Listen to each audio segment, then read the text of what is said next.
அருட்பெரும் ஜோதி அருட்பெரும் ஜோதி தனிப்பெரும் கருணை அருட்பெரும் ஜோதி. நேயர்களே, குரு பகவான் ஜாதகத்தில் எங்கு இருந்தால் என்ன பலன் செய்யும் என்பதை பற்றி ஒரு ஆய்வு. லக்னம், ராசி, ஆண் பெண் இருவர்களுக்கும் குரு பகவான் என்ற பொன்னவன் பிரகஸ்பதி குரு பார்த்தால் கோடி நன்மை உண்டு என்று புகழப்படும் மந்திரி, மன்னன், மன்னரை உருவாக்குதல் என்ற அடிப்படையில் குரு பகவான் இயங்குவார். இதில் குரு பகவான் 12 கட்டங்களில் எங்கே இருந்தால் என்னென்ன பலன் செய்யும் அப்படிங்கிறத பற்றி ஃபஸ்ட்டு முதல் மேச ராசி, மேச லக்னம். மேச லக்னத்தில் பிறந்தவர்களுக்கு குரு லக்னத்தில் இருந்தால் பாக்யாதிபதினு சொல்லுவாங்க. ரெண்டாவது, குரு 5ஆம் இடத்தை பார்க்கும், 7ஆம் இடத்தை பார்க்கும், 9ஆம் இடத்தை பார்க்கும். இப்போ இந்த 9ஆம் இடத்தை பார்க்குற கிரகம் குரு பகவானாக இருக்கிறதுனால 9ஆம் இடம் சிறப்படையும், 5ஆம் இடம் சிறப்படையும். ஆனால் லக்னத்தில் குரு இருக்கார் இல்லைங்க, அதனால் லக்னத்தில் ராசியில் எங்கே குரு இருந்தாலும் குரு எங்கே இருக்கிறாரோ அந்த இடம் என்னுடைய ஆய்வுப்படி கொஞ்சம் சுமைகளையும் பிரச்சனைகளையும் தாங்கி போகிற மாதிரி தான் நிலையை உருவாக்கும். பெரும்பாலும் லக்னத்தில் குரு உள்ளவங்களை பார்த்திங்கன்னா காலம் பூரா அவங்களுக்காக அவங்க வாழ முடியல. எந்த லக்னமாக வேணாலும் இருந்துக்குங்க, லக்னத்தில் குரு இருந்தால் அவர்கள் தனக்காக, அதாவது தன்னுடைய பிள்ளைகளுக்கு என்னென்ன செய்யணுமோ அவங்களோட சேர்ந்தே சாப்பிட்டுக்கிறது, அவங்களோட சேர்ந்தே வாழ்ந்துக்கிறது, அவங்களுக்கு ட்ரெஸ் எடுக்கும்போது எடுத்துக்கிறது, அவங்க ஒரு விசேஷம் கொண்டாட்டம் ஒரு நல்ல சந்தோஷமாக இருக்கும்போது இவங்களும் அவங்களோடவே என்ஜாய் பண்ணிக்கிறது. அப்படிங்கிற நிலையில் தான் லக்னத்தில் குரு உள்ளவங்களை நான் அதிகமான பேரை நான் பார்க்குறேன். அடுத்து குரு பகவான் 2ஆம் இடத்தில் இருந்தால், லக்னத்துக்கு ராசிக்கு 2ஆம் இடத்தில் இருந்தால், 2ஆம் இடம் வாக்கு, தனம், குடும்பம், அப்புறம் உடல்நலம். 2ஆம் இடத்துல குரு உள்ளவங்களை பார்த்திங்கன்னா அடிக்கடி ஏதோ ஒரு சின்ன சின்ன மாத்திரை எடுத்துக்கிறது, தன்னை உடம்பை பற்றியே சந்தேகப்பட்டுக்கிட்டே இருக்கிறது, அப்புறம் நிறைய பொருள் செலவு பண்ணுறது, குடும்பத்தில் நிறைய பிரச்சனைகளையும் செலவுகளையும் உடல்நலத்தில் சின்ன சின்ன தொந்தரவுகளையும் ஏற்றுக்கிட்டே வாழ்ந்துட்டுருக்குறாங்க. இது குரு பகவான் 2ஆம் இடத்துல உள்ளவங்களுக்கு.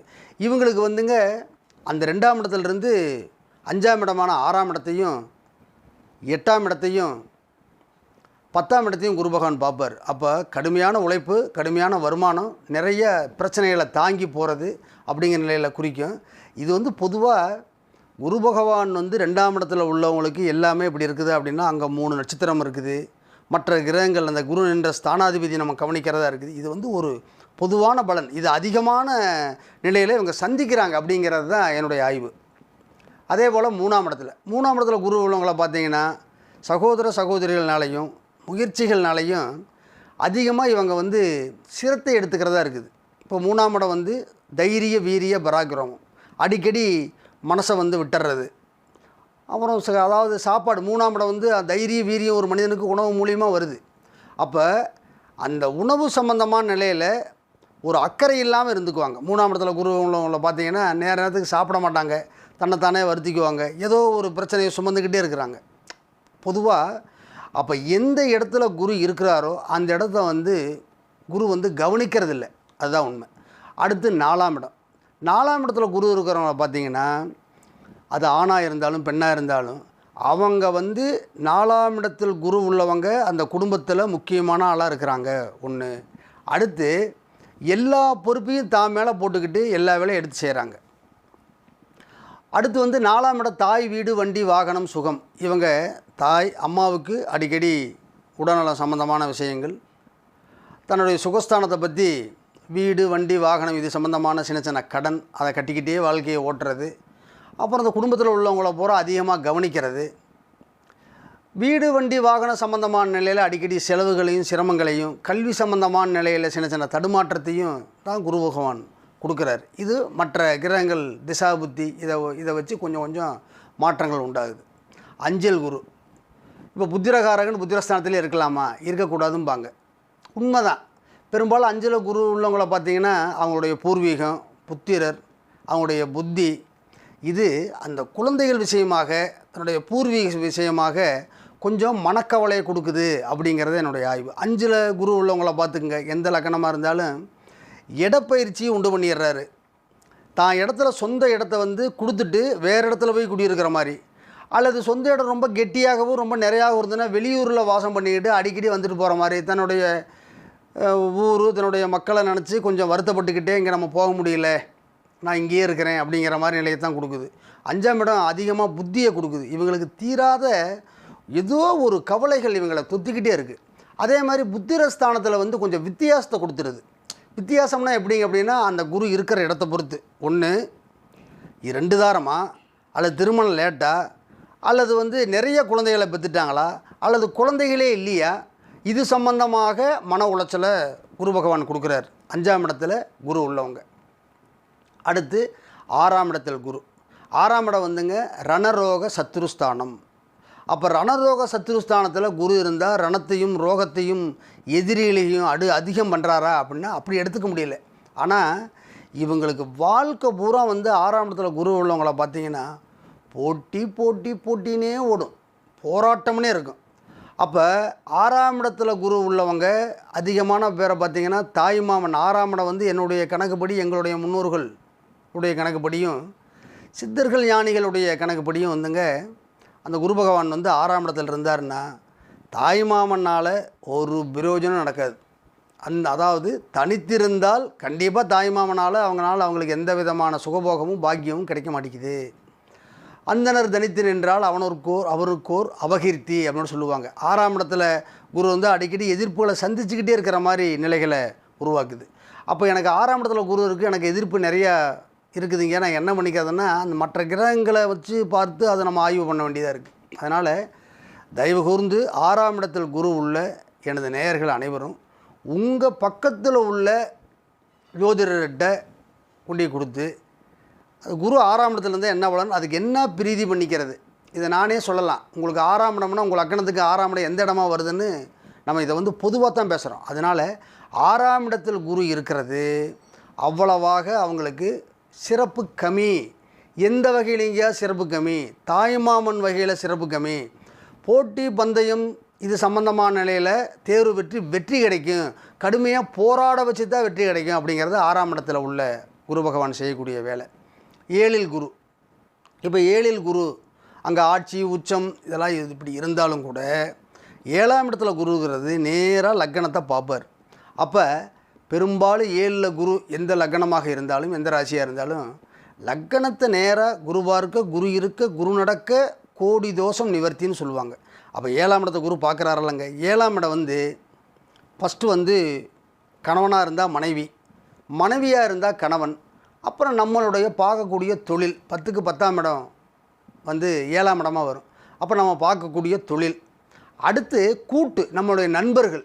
இந்த 3ஐயும் வச்சு தான் ஒரு மனிதனுடைய உயர்வு தாழ்வுகளை அந்த மனிதனுடைய செயல்திறனை அவங்களுடைய நடவடிக்கை நம்ம கண்டுபிடிக்கிறதா இருக்குது. அதனால் 7ஆம் இடத்துல குரு உள்ளவங்க கூட்டாளிகள்னாலையும் நண்பர்கள்னாலையும் மனைவியினாலையும் தொழில்னாலையும் சிறப்பே அடைவாங்க. அவங்களுக்கு பெரும்பாலும் அதிகமான சுமைகள் இருக்காது. அவங்கள தாங்கிக்கிறதுக்கு பொதுவாக சூரியன் குரு இவங்க 2 பேரும் தந்தை ஸ்தானத்தில் வர்றதுனால அவங்க அப்பா வந்து பெரும்பாலும் அந்த பையனுக்கு வந்து தேவையானதை பூரா செஞ்சு வச்சுருவார். அதுபோல் 7ஆம் இடத்துல குரு இருந்தால் நல்லதுன்னு எடுத்துக்கலாம். அடுத்து 8இல் குரு. இப்போ 8இல் குரு இருக்க இது நிறைய நம்ம யோசிக்கிறதா இருக்குது. 8இல் குரு உள்ளவங்க கண்டிப்பாக அந்த 8ஆம் இடத்துல குரு உள்ளவங்க, 8ஆம் இடம் வந்து மனைவிக்கு 2ஆம் இடம்.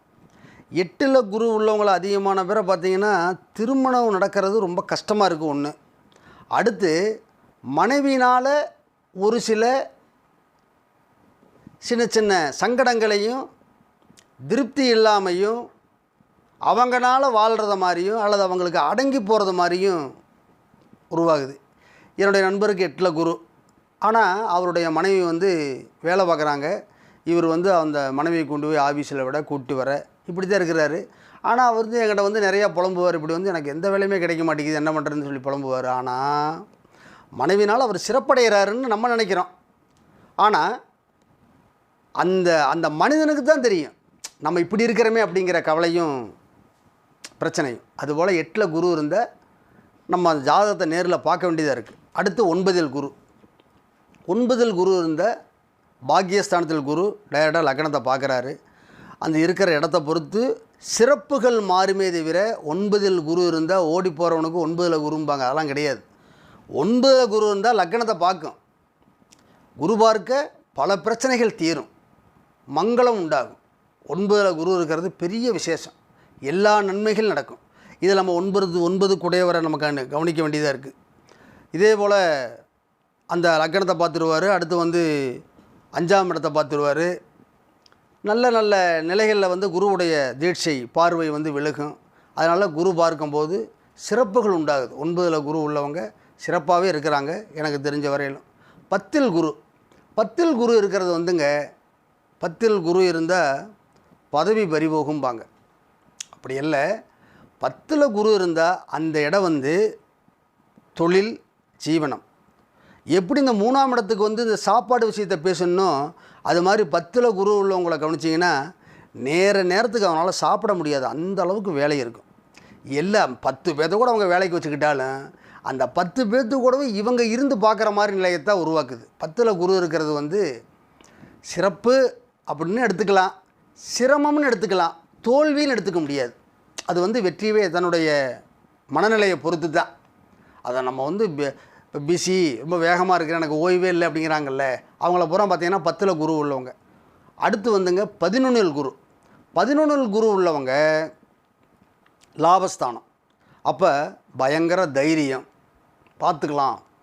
அதே போல் அப்படி சொன்னாலும் இவங்க பெரும்பாலும் எடுத்த காரியத்தில் அனைத்திலுமே பெரிய வெற்றியும் செல்வாக்கையும் சிறப்பையும் அடைகிறாங்க 11ல் குரு இருந்தால்.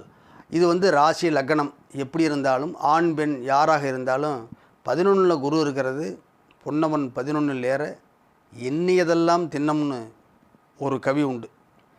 அதாவது பொன்னவன் அப்படின்னு சொல்லக்கூடிய குரு பகவான் 11ல் இருக்கிறது பெரிய சிறப்பை செய்யுது, வெற்றி மேல் வெற்றி கிடைக்கும். அடுத்து 12ல் குரு. இப்போ குரு பகவான் 12ல் இருக்கிறது அவ்வளோ சிறப்பாக பேச முடியல, ஏன்னா டோட்டலாக 12ல் மறையிறார். அப்போ பொன்னவன் மறைஞ்சிட்டாருன்னா நான் ரொம்ப சிரமப்பட்டுருவேண்ணா, எனக்கு நிறைய ஆபத்து வந்துடுதா, எனக்கு குரு மறைஞ்சிட்டாருங்க அப்படின்னா அந்த இருக்கிற இடம். இப்போ மேச லக்கணத்தை எடுத்துக்குவோம், 12ல் குரு, அவர் ஆட்சி. மகர லக்கணத்தை எடுத்துக்குவோம், 12ல் குரு, அவர் ஆட்சி. அதே போல் சிம்ம லக்கணத்தை எடுத்துக்குவோம், 12ல் குரு உச்சம். இதில் இந்த கும்பலக்கணத்துக்கு 12ல் குரு, இவங்களுக்கு கும்பலக்கணத்துக்கு 12ல் குரு உள்ளவங்கள பார்த்தீங்கன்னா செலவு நடந்துக்கிட்டே இருக்கும், காசு போய்கிட்டே இருக்குது, இவங்க காலமும் போய்கிட்டு இருக்கும், மரியாதையும் கிடைக்கும். அப்போ குரு பகவான் நீச்சமாயிட்டார் 12ல், அவர் உச்ச வீட்டை பார்ப்பார், மரியாதை கிடைக்குமே தவிர மற்றபடி பொருளாதாரத்தில் அவங்க அதை யோசிச்சுக்கிட்டே வாழ்கிற மாதிரி நிலை தான் உருவாக்குது.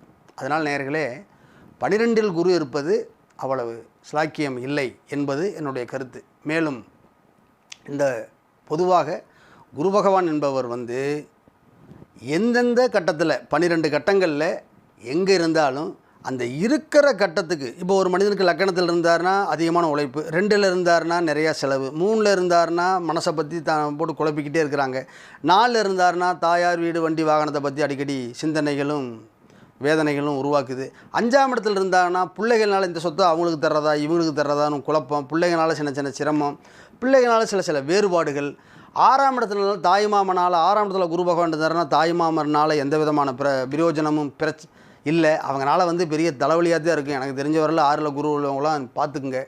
7ல் குரு இருந்தால் 7ஆம் இடம் மனைவிக்கு சின்ன சின்ன தொந்தரவுகளும் அல்லது திருமணத்தில் சின்ன வித்தியாசங்களும் அப்படி கொடுத்துட்றாரு. 8ல் குரு இருந்ததுன்னா கால் சம்மந்தமான வேதனையும் அடிக்கடி சின்ன சின்ன ஆஸ்பத்திரி செலவுகளும் இப்படி கொடுத்துருது. 9ல் குரு இருந்ததுன்னா தகப்பனார்னால ஒரு சில மன வேதனைகளும், ஆனால் லக்கணத்தை பார்க்குறாரு, தகப்பனாருக்கு அடிக்கடி உடல்நலம் முடியாமல் போகுது தவிர இவருக்கு உண்டான உயர்வு சிறப்பெல்லாம் கிடச்சிருது. 10ல் குரு இருந்தால் சாப்பாட்டு சம்மந்தமான நிலையில் தன்னுடைய கட்டுப்படுத்திக்கிறது, தொழில் சம்மந்தமான நிலையில் பொருள் இழப்பு உண்டாகிறது, இந்த மாதிரி நிலையை 10ஆம் இடத்துல உள்ளது கொடுக்குது. 11ஆம் இடத்துல தான் மிகப்பெரிய வெற்றி லாபம் அப்படின்னு கூறப்படுது. 12ல் இருந்தால் நிறைய செலவுகளும் தூக்கமின்மையும் இப்படி சொல்கிறாங்க. ஆக மொத்தத்தில் எந்த கட்டத்தில் குரு இருக்குதோ, இவங்க லக்கணத்துக்கு ராசிக்கு அந்த கட்டம் எத்தனாவது இடமா வருதோ அந்த இடம் கடவுளுடைய ஆசீர்வாதத்தில் பாதிக்கப்படுது அப்படிங்கிறதா உண்மை. குரு பார்க்குற இடம் தான் சிறப்பு, அது இருக்கிற இடத்த பிரச்சனைகளை தான் பண்ணுது என்பதை கூறி, நமது நேயர்கள் அனைவரும் இந்த பூவுலகில் 16 செல்வங்களும் நிலைத்து பெற்று நீடூடி வாழ்கென வாழ்த்தி வணங்குகிறேன். வணக்கம். தயவு.